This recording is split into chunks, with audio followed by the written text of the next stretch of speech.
성경 맥잡기 구약을 거의 이제 마무리해가는 즈음에 있어요. 미가 그리고 오늘 나훔을 보게 됩니다. 미가는 7장짜리 책이고요. 나훔은 석장짜리 책인 것 잘 모르셨죠? 그리고 미가에 대해서는 조금 전에 부목사님이 찬양 인도하면서 미가서 거의 마지막 부분에 있는 6장 6에서 8절까지 요것 가지고는 제가 주일 낮 예배 시간에도 이 본문을 중심으로 해서 설교를 했었던 기억이 있습니다. 아무튼 미가는 그 본문을 가지고도 기억하고 또 미가서 5장 2절에 보면 예수님이 구세주가 베들레헴에 탄생할 것이다 이런 내용이 있기 때문에 미가서는 그런 한 2가지 정도의 중요성을 있는데 미가서의 다른 부분은 많이 읽혀지지 않는 그런 본문이기도 하죠. 그러나 전체적으로는 어떤 흐름이 있는지 살펴보게 될 것이고요. 그 뒤에 나오는 나훔은 또 많이 낯섭니다. 석장짜리로 되어져 있어요. 며칠 전에 이제 오바댜를 가지고 한번 읽었었던 기억이 있는데 오바댜는 한 장짜리였잖아요. 오늘 이제 나훔은 석장짜리. 오바댜나 나훔이나 한 장이든 석장이든 우리에게는 굉장히 낯선 본문인 것은 사실입니다. 에피소드 하나 말씀을 드리면 이번에 목사고시를 보는데 6월 7일 날 목요일 날 목사고시를 보는데 설교를 할 때 본문을 이제 우리 교단에서 내놓는데 오바댜서 본문이 나왔어요. 오바댜서. 평소에 오바댜서를 잘 안 읽다 보니까 오바댜서를 중심으로 해서 설교 준비를 해본 경험들이 별로 없는 목사 후보생들이 굉장히 난감해했다는 이야기 설이 있습니다. 우리 최의신 전도사님도 오바댜서를 가지고 설교 본문을 작성했을 텐데 그 전날 6월 6일 날 이 예배 시간에 참여했으면 오바댜를 듣고 갔으면 이제 만점인데 안 듣고 미리 올라갔어요.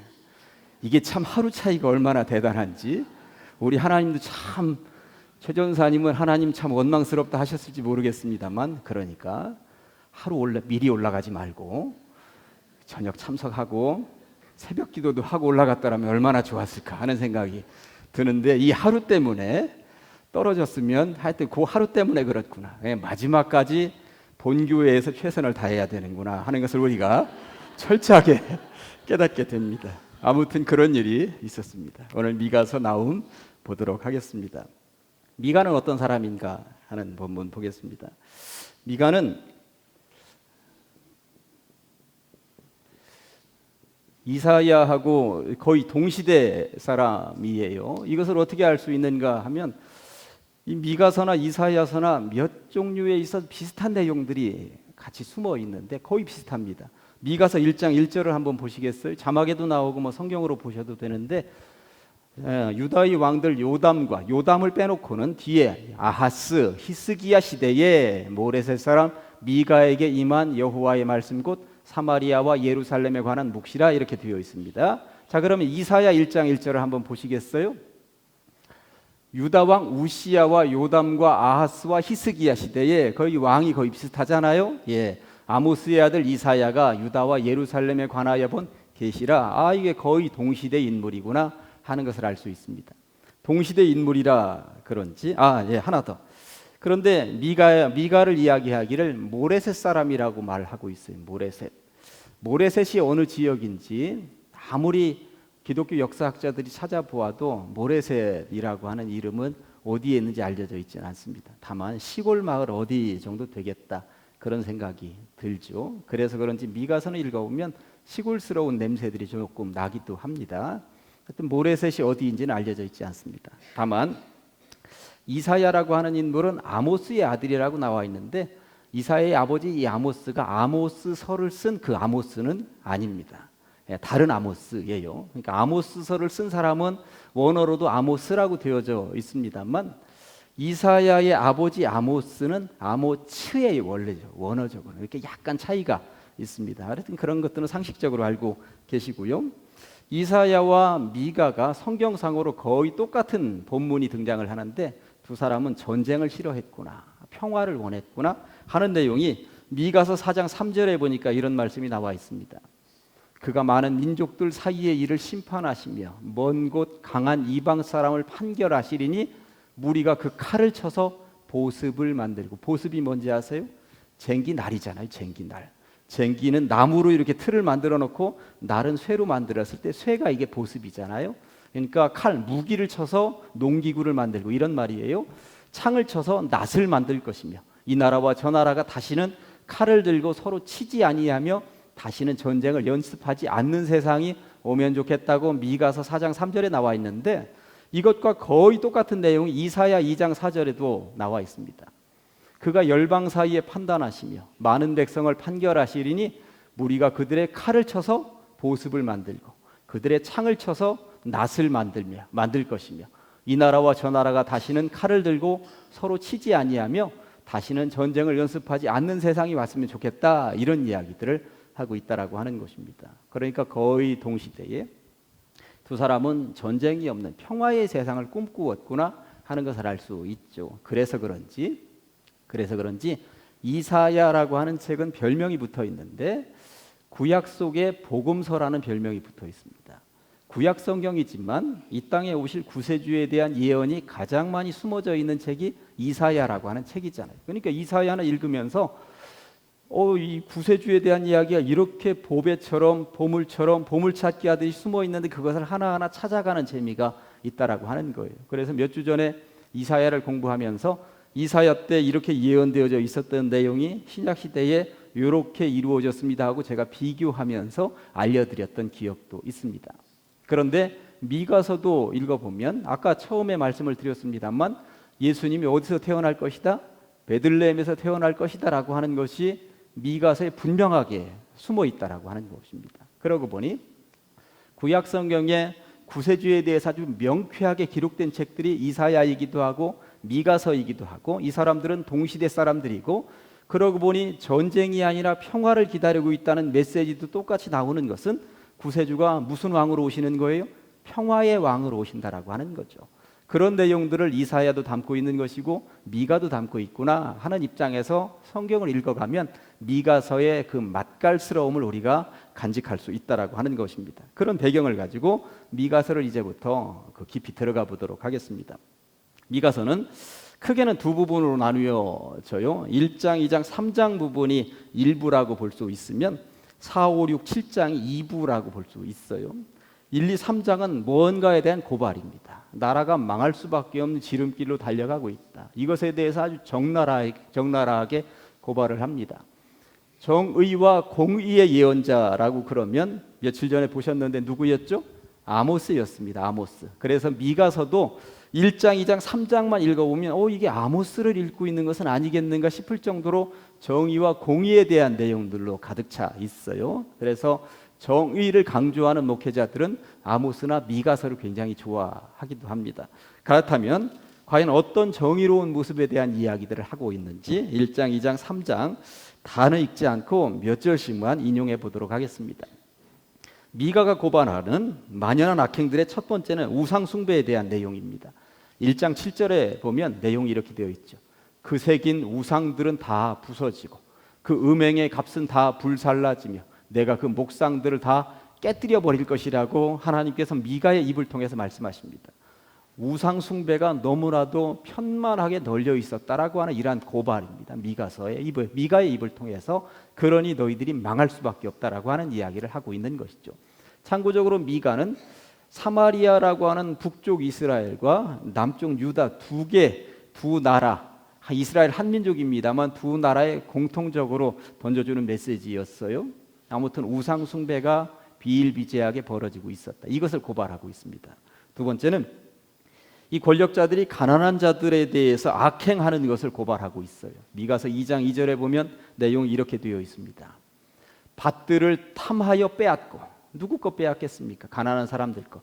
집들을 탐하여 차지하니 그들이 남자와 그의 집과 사람과 그의 산업을 강탈하도다. 남자를 강탈한다라고 하는 말은 종으로 그냥 끌어들인다라고 하는 이야기, 노예처럼 부려먹는다는 이야기고, 집도 빼앗아 버리고, 하여튼 이것저것 다 가난한 사람들 것을 빼앗아 버린다라고 하는 것입니다. 처음에는 빚을 졌겠죠. 농사가 망했다든지 사업이 망했다든지. 그런데 결국 갚지를 못하니까 그것을 전부 다 강탈해가는 이러한 부유한 사람들에 대한 이야기를 고발하고 있습니다. 이 세 번째는 권력자 통치자들, 종교 지도자들을 고발하고 있어요. 3장이 주로 그 내용으로 꽉 차 있는데 3장 1절부터 3절까지는 이렇습니다. 내가 또 이르노니 야곱의 우두머리들과 이스라엘 족속의 통치자들아 들으라. 정의를 아는 것이 너희의 본분이 아니냐. 너희가 선을 미워하고 악을 기뻐하여 내 백성의 가죽을 벗기고 그 뼈에서 살을 뜯어 그들의 살을 먹으며 그 가죽을 벗기며 그 뼈를 꺾어 다지기를 냄비와 솥 가운데 담을 고기처럼 하는구나. 그러니까 너무 심각하게 그냥 착취하는 이런 통치자들, 지도자들이 그러는 모습을 약간은 과장해서 이렇게 써놓고 있습니다. 5절에도 보니까 이렇습니다. 5절은 특별히 선지자들에 대한 내용입니다. 내 백성을 유혹하는 선지자는 종교 지도자들이잖아요. 지금 미가도 선지자입니다. 이사야도 선지자입니다. 그런데 이런 의로운 선지자들에 반하여서 못된 선지자들이 있었다라고 하는 이야기죠. 선지자들은 이에 물 것이 있으면 평강을 외치나 그 입에 무엇을 채워주지 아니하는 자에게는 전쟁을 준비하는도다. 그러니까 뭔가 입으로 얻어먹을 것이 있으면 돈을 챙겨주면, 그러나 챙겨주지 않으면 못된 그런 선지자들이 있더라라고 하는 것입니다. 하나만 더 볼까요? 9절에 이렇게 나와 있습니다. 야곱 족속의 우두머리들과 이스라엘 족속의 통치자들 곧 정의를 미워하고 정직한 것을 굽게 하는 자들아 원하노니 이 말을 들을지어다. 아무튼 3장은 정치적인 지도자들, 또 재정적으로 부유한 사람들, 그리고 종교적인 지도자들, 이들이 전적으로 다 타락하고 있다는 이야기입니다. 그러니까 1장에는 우상 숭배를 고발하고 2장에는 가난한 자들을 어떻게든 빼앗는 부유한 사람들, 권력자들 고발하는데 3장은 더 통치자들, 우두머리들, 종교 지도자들을 고발하고 있는 내용입니다. 그러니 나라가 멸망으로 치달릴 수밖에 없지 않겠느냐, 그런 이야기를 하는데, 그러면 끝이냐? 성경은 끝이냐? 이 얘기만 하면 안 되잖아요. 그럼에도 불구하고 해답이 있다는 이야기를 성경에서는 해줘야 되는 것 아니겠습니까? 그럼에도 불구하고 희망은 있다. 어떻게 해야 되는가? 4장, 아까 4장의 일부분을 보셨습니다만 전쟁을 그치고 북이스라엘과 남유다가 전쟁터로 치달리는 내용이 조금 있다가 이제 나훔 쪽에서 나오는데, 이게 한 민족임에도 불구하고 얼마나 칼을 들이대고 창을 들이대고 티격태격 싸우는지 모릅니다. 이게 전쟁을 그치고 평화해도 이 작은 나라가 외부의 강대국들에 견주어서 이겨낼 수 있을까 말까인데, 이 북이스라엘과 남유다가 얼마나 전쟁하는지 평화해야 된다. 그래서 아까 4장 3절과 4절 말씀 다시 한 번 더, 그가 많은 민족들 사이에 이를 심판하시며 먼 곳 강한 이방 사람을 판결하시리니 무리가 그 칼을 쳐서 보습 만들고 창을 쳐서 낫 만들고 이 나라와 저 나라가 다시는 칼을 들고 서로 치지 아니하며 다시는 전쟁을 연습하지 아니하고 각 사람이 자기 포도나무 아래와 자기 무화과 나무 아래에 앉을 것이라. 그들을 두렵게 할 자라가 없으리니 이는 하나님께서, 그러니까 정말 평안한 세상을 만들어낼 것이다. 누구에 의해서? 구세주가 오시면 하면서 지금 구세주가 오신다고 4장에서 그런 전쟁이 없는 세상을 꿈꾸어 보자. 어떻게 가능하냐? 5장 구세주가 오신다. 5장 2절 너무나도 유명하고 알려진 베들레헴 에브라다야. 에브라다는 베들레헴이 별명입니다. 별명. 보통 어떤 도시도 뒤에 그 마을은 행복한 마을, 그 마을은 뭐 바위가 널찍한 마을 이렇게 되어 있는 것처럼 그냥 베들레헴 에브라다야. 너나 유다 족속 중에 작을지라도 이스라엘을 다스릴 자가 네게서 네게로 나올 것이라. 네게서 네게로 나올 것이라. 그의 근본은 상구의 영원전부터, 오래전부터 예언되어져 있었던 내용이다라고 하는 것이죠. 이때부터 베들레헴에서 구세주가 올 것이라고 저 미가서에 숨어져 있는 저 말씀 때문에 백성들은 고대하고 있었던 것이죠.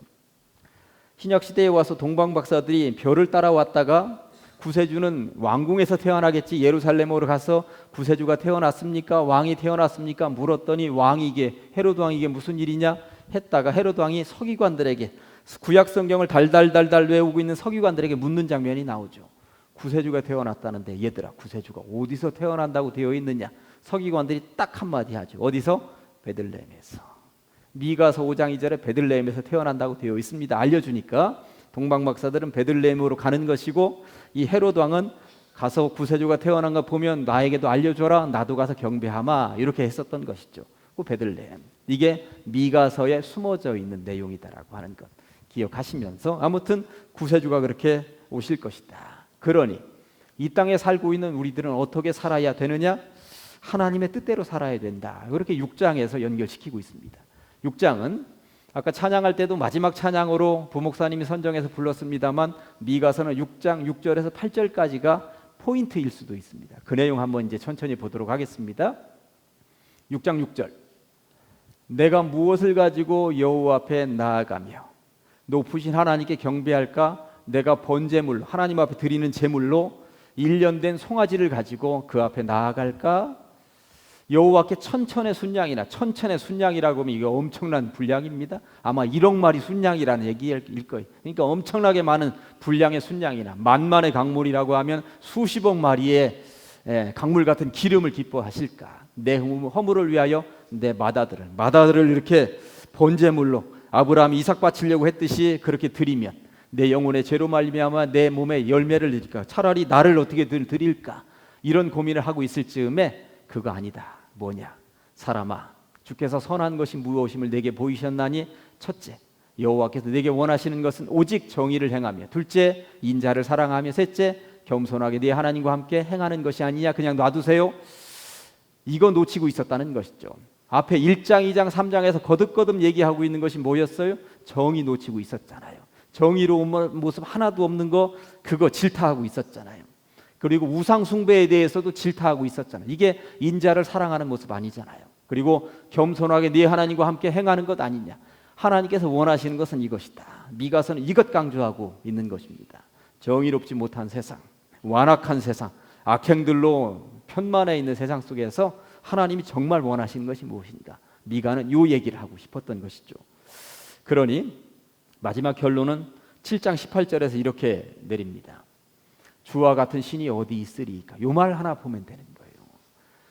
우리를 구원으로 이끄시는 여호와 하나님 같은 신이 이 땅에 어디 있겠느냐? 그런데 눈을 돌려서 왜 이방 신들을 쳐다보고 그쪽에서 뭔가 얻으려고 하고 바알 우상을 쳐다보고 그러고 있느냐? 그러니 우리는 하나님과 함께 행하는 것, 여호와 하나님 신뢰하고 걸어가는 것, 여기에 구원이 있다. 그분이 구세주 보내신다고 하지 않느냐? 그러니 이 믿음, 이 소망으로 살아보자. 미가는 그 이야기를 하고 있다라고 하는 것입니다. 미가의 흐름은 이렇습니다. 아무튼 악행으로 치달리는 이스라엘 백성들, 남유다 백성들. 그러나 그렇다고 끝난 것은 아니다. 평화로운 세상, 평화의 왕이 오신다. 베들레헴에 숨어 있을 것이다 라고 하는 것. 그러면 하나님의 뜻대로 살아라. 하나님의 뜻대로 살되 여호와 하나님 같은 신이 없다라고 하는 거 오직 이렇게 붙잡고 살아라. 미가는 그 이야기를 하고 있습니다. 미가서 앞으로 읽으시면서 그런 기조로, 그런 흐름으로 읽으시면 은혜가 있을 줄로 믿습니다. 그 다음에 이제 나훔 보겠습니다. 나훔은 엘고스 사람이라고 나와 있어요. 1장 1절 한번 보실래요? 1장 1절 나훔 1장 1절입니다. 니느웨에 대한 경고라고 나와 있습니다. 니느웨이니까 하니까 지난번에 보셨던 예언자 누가 생각이 나죠? 두 글자? 요나. 요나가 니느웨에 가서 하나님의 말씀을 선포했습니다. 너희들 망한다. 40일이 지나면 너희들 망한다. 요나는 그렇게 얘기를 했는데 지금 이 나훔은 그 니느웨를 향하여서 지금 경고의 메시지를 퍼붓고 있습니다. 요나가 가서 선포했더니 왕도 백성들도 회개했다고 나와 있는데 그로부터 지금 세월이 수십 년이 흐른 상황입니다. 그때 정말 회개했다 하더라도 그 이후에는 다시 또 죄악으로 돌아섰다라고 하는 이야기입니다. 니느웨에 대한 경고인데 어떤 사람? 엘고스 사람 나훔이라고 되어 있습니다. 엘고스도 어느 지역인지는 알려져 있지 않습니다. 당시에 어디 시골 마을, 숨어있는 작은 마을이었었던 것 같다 하는 생각이 드는 것입니다. 아무튼 니느웨에 가서 니느웨의 멸망을 선포하는데 니느웨가 어느 지역인지 요나 때도 한번 보셨겠습니다만 지도 한번 보시겠어요? 제가 요나 때 보여드렸던 장면인데 니느웨를 중심으로 하여서 그 지역은 엄청났습니다. 요즘으로 따지면 중국 땅덩어리만한 곳이 아수르 땅덩어리였다고 보시면 되고 이스라엘은 우리나라 한반도의 이스라엘 지역은 강원도 땅 크기밖에 안 되니까 당시에 저 아수르 제국, 니느웨는 아수르의 수도예요. 아수르 제국의 엄청난 영토에 비하면 이스라엘은 정말 세 발의 피밖에 안 되는 너무나도 작은 분량의 땅이었다라고 하는 것입니다. 아무튼 니느웨는 저 북쪽, 니느웨로부터 동쪽, 남쪽으로 쭉 내려오다 보면 거기가 갈대아 우르이고 아브라함의 고향입니다. 거기가. 아무튼 이러한 것을 참고적으로 보시면서 지금부터 아수르 이야기를 잠깐 해보도록 하겠습니다. 제가 거기 가로 제목을 올라오면서 보니까 좀 잘못 따랐어요. 멸망으로 치달리는 아수르 제국은 조금 이따 얘기하고, 여기 가로 2번에서는 아수르에 의해서 멸망당하는 이스라엘 이야기를 잠깐 해보도록 하겠습니다. 아수르에 의해 멸망당하는 이스라엘, 제목을 좀 바꿔야 될 것 같아요. 제가 좀 실수했습니다. 아수르는 아브라함의 후손 가운데 아수르라고 하는 사람 이름이 나와요. 그리고 아수르 제국은 이 아수르에 의해서 세워진 것으로 알려져 있고요. 아수르 제국이 성경상으로 가장 먼저 등장하는 시대는 북이스라엘의 16대 왕인 므나헴 시대입니다. 므나헴. 이게 이제 16대 왕인데 17대, 18대, 북이스라엘 19대 호세아라고 하는 왕 시대에 멸망당하거든요. 아수르에 의해서. 그러니까 16대 왕이라고 그러면 북이스라엘의 거의 마지막 즈음이라고 보시면 되는 거예요. 그런데 이 16대 왕이 누구라고 되어 있냐면 므나헴이라고 되어져 있습니다. 므나헴. 그런데 16대, 17대, 18대, 19대는 계속 쿠데타가 일어납니다. 군인들에 의해서 왕이 죽어나가고 계속 정권이 바뀝니다. 이게 굉장히 혼란한 시대예요. 나라가 굉장히 혼란한 시대입니다. 그런데 16대 이 므나헴 시대에 아수르가 어떻게 등장하는가? 그러니까 성경상으로 아수르 제국이 가장 먼저 등장하는 본문이 열왕기하 15장 19절에서 20절인데 이렇게 등장합니다. 아수르 왕 불이 와서 아수르 왕 불이라고 하는 사람이 와서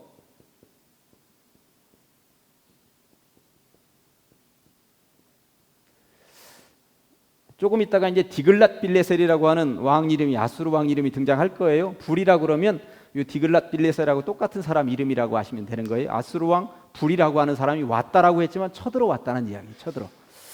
그 땅을 차지하려 하며 쳐들어와서 이스라엘 땅을 차지하려 하며 므나헴 왕이 은 1000달란트를 불에게 주어서 우리나라로 얘기하면 수백억 수천억 정도 되는 돈이에요. 이게 그 당시로서 북이스라엘로서는 이게 톡톡 털어가지고 갖다가 지금 다 은을 긁어다가 바쳤다라고 보셔도 되는 거예요.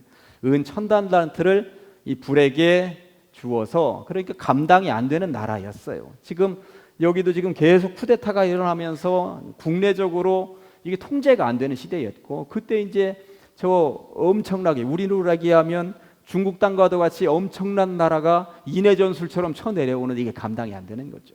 불에게 주어서 그로 자기를 도와주게 함으로 나라를 자기 손에 굳게 세우고자 해요. 쳐내려왔는데 거기에다가 바치면서 살려주십시오. 이제 앞으로 어떻게 당신만 의지하겠습니다. 이랬다라고 하는 이야기죠. 그런데 그 은을 이스라엘 모든 큰 부자에게서 강탈하여 이렇게 올려보냈다고, 조공을 바쳤다고 나와 있습니다. 그랬더니 아수르 왕이 되돌아갔죠. 이 땅에 북이스라엘에 머물지 않고 되돌아갔다고 나와 있습니다. 그런데 이때 므나헴이 쳐내려왔다라고 하는 이야기, 성경에서만 보니까 거짓말일 수도 있고, 그리고 나중에 아수르가 망한 이후에 정말 아수르라고 하는 나라가 있었냐, 학자들이 얘기할 즈음에 아수르 제국이 정말 있었다라고 하는 것, 그리고 아수르 제국이 저 성경에 나와 있는 대로 이 므나헴을 쳐내려 왔었다라고 하는 유적이 발견이 되었어요.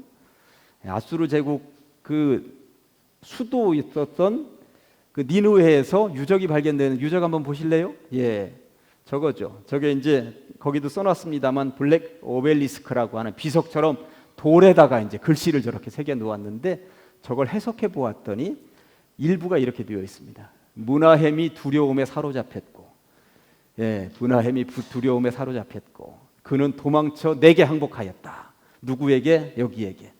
그러니까 이게 성경에만 나오는 이야기인지라 세상 사람들은 야, 그거 그냥 니네끼리 써놓은 글이겠지 했는데, 이게 실제적으로 저 비석에 쓰여 있는 거예요. 그 말 그대로. 모직으로 만든 채색옷, 아마포로 만든 옷을 나는 그의 조공으로 받았다. 물론 은 1000달란트 받았다는 이야기는 여기는 써 있지 않습니다만, 기원전 734년에 그는 해안지대를 지나 애굽 강해까지 진출하. 이 그는 누구냐면 이 사람이에요. 디글랏 빌레셀이 그 이스라엘 땅 지나서 애굽 땅까지 튀어내려 갔다는 이야기죠. 그곳에 있던 엘리트 계층과 부자, 상인 기술자, 병자들이 아시리아로 이주되어 그곳에 정착하게 되었다. 이게 이제 그 비석에 쓰여 있는 내용입니다. 그러니까 성경에 있는 내용하고 거의 일맥상통하는 시대에, 성경 이야기도 세상이 보는 역사적인 책하고는 똑같은 시대에 똑같은 일이 벌어졌구나, 그걸 증명해내는, 성경 이야기가 거짓말은 아니구나 하는 것을 증명해내는 자료라고 보시면 되는 것입니다. 아무튼 이 문하임 때 왔는데 이 한 또 지나서 18대 왕 때 또 내려옵니다. 열왕기하 15장 29절에 보면 이스라엘 왕 베가 때에, 여기가 이제 18대가 베가라는 왕 때예요. 베가 때에 아수르 왕 디글랏빌레셀이 이 친구가 또 내려오는 거죠. 이 지역을 점령하고 그 백성을 사로잡아 아수르로 옮겨갔다고 나와 있습니다. 베가 왕 때. 지금 나라가 거의 무너지기 직전이 거의 쳐내려왔습니다. 지금. 그러고 있을 때에 마지막 19대 왕 때 어떤 일이 벌어지냐면 호세아가 이 베가를 죽여버리고 왕이 되었어요. 그러면 나라가 지금 거의 무너지게 되었다. 이때 이 왕들이 어떤 전략을 세우냐면 백성들을 하나로 모아야 되겠다 하면서 쓰는 전략이 전쟁입니다. 전쟁. 남유다를 쳐내려와 이 호세아가. 그런데 혼자만 내려오면 안 되는, 혼자 내려오지 않고 아람이라고 하는 주변 나라하고 연합군을 형성해서 남유다를 쳐내려와요. 아무리 아수르가 쳐내려와서 여기 잡혀갔고 여기도 위험하다 하지만 아직은 남유다보다는 더 크거든요. 북이스라엘 호세아가. 그런데 남유다를 쳐내려옵니다. 그러니까 자기 국내의 정세를 어떻게든 다시 뒤집고 백성들을 하나로 묶기 위해서 이렇게 하는 거죠. 우리나라에 임진왜란이 일어났을 때 일본에서 우리나라로 쳐들어온 이유는 그 무사들을 하나로 묶기 위해서, 모든 생각을 그쪽으로 쏟기 위해서 사실 쳐들어온 것은 역사적인 사실이거든요. 그러니까 호세아가 그렇게 전쟁을 일으킵니다.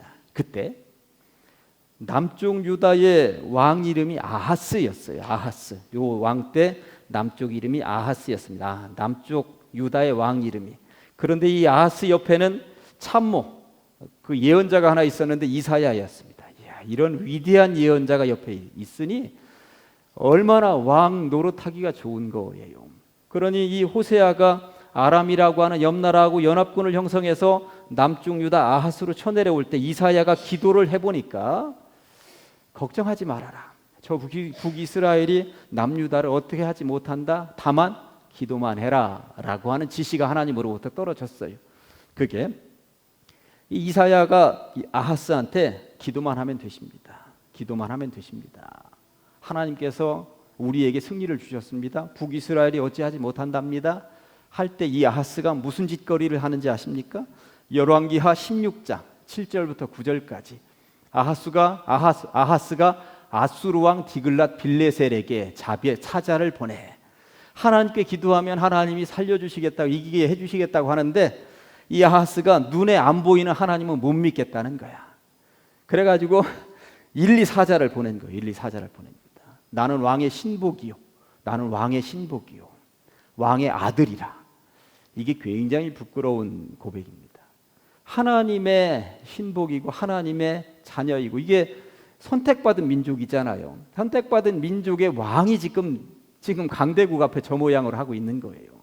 이제 아람과 이스라엘 왕과 아람 왕이 나를 친히 청하건대 올라와 그 손에서 나를 구원하소서 하고, 아하스가 여호와의 성전과 왕궁 곳간에 있는 은금을 내어다가, 그러니까 성전이라고 그랬으니 여기 있는 모든 집기들, 그 당시 성전 안에는 금으로 만들어진 집기들이 많이 있었습니다.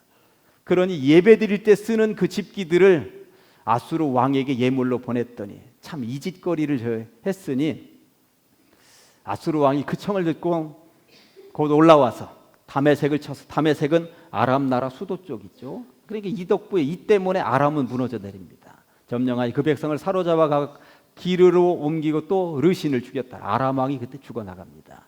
그리고 나서 요게 열왕기하 16장 이야기인데 한 장 넘어가서 열왕기하 17장 보면 이 디글랏 빌레셀이 옳았구나, 잘됐다 하고 쳐내려와서 아람 치고 그 다음에 북이스라엘 쳐버립니다.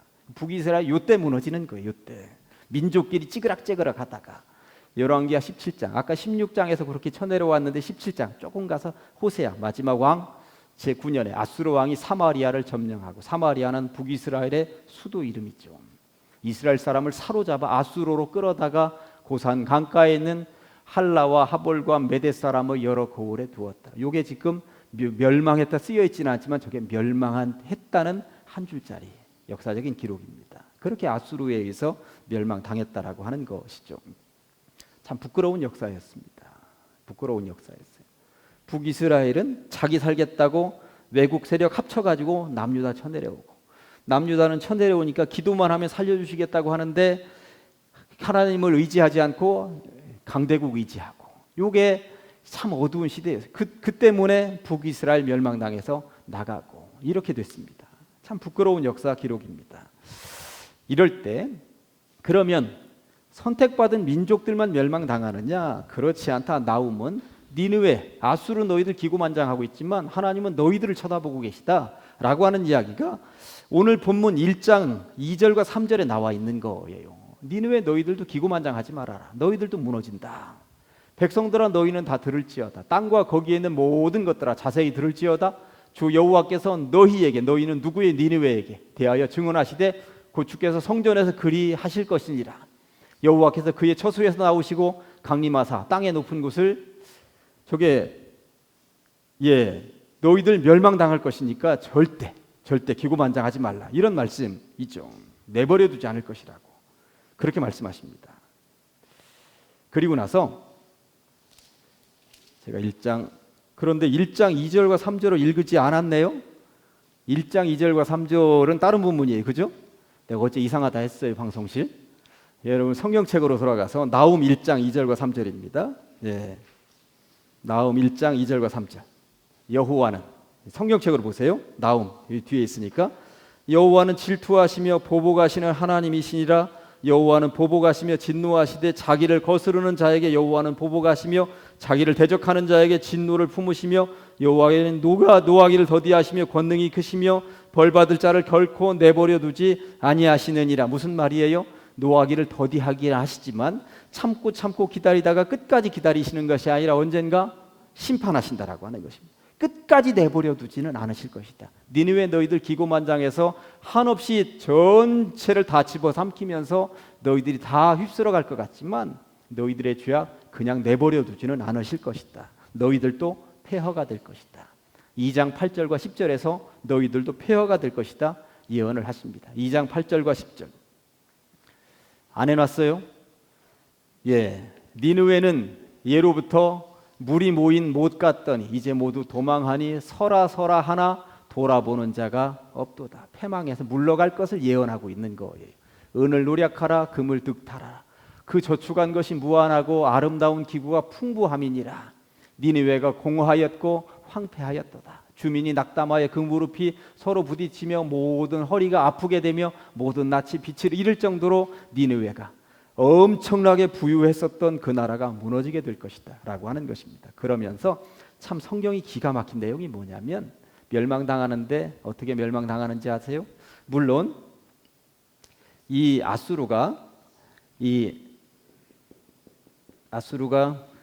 그 바벨론에 의해서, 바벨론 제국에 의해서 멸망을 당하는데, 니느웨가 완전히 밀리고 니느웨 위에서 다른 북쪽으로 도시로 도망을 갑니다.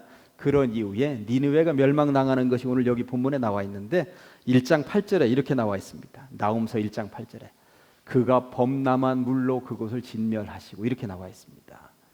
니느웨가 2450년이 지나서 니느웨가 학자들에 의해서 발견이 되었어요. 거기 써놨죠. 영국의 고고학자 레이어드라고 하는 사람이 이 아수르 제국이 굉장히 강성했다는데, 특별히 니느웨라고 하는 도시가 엄청난 도시였다는데 성경에도 쓰여져 있고, 그리고 전설상으로도 그런 도시가 있었다는데 하면서 여기일 것 같은데 거기를 밟고 한없이 땅을 뭐 한 2m 3m 파들어가도 유적지는 안 나오고, 그런데 땅을 6m 파들어갔는데 거기서 유적지가 나온 거예요. 엄청난 유적지가 나온 거죠.